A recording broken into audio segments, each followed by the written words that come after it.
What's the meaning of curricular?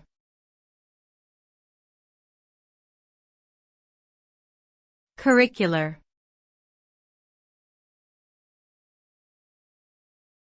Curricular.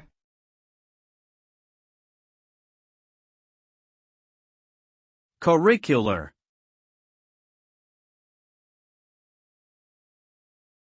Curricular.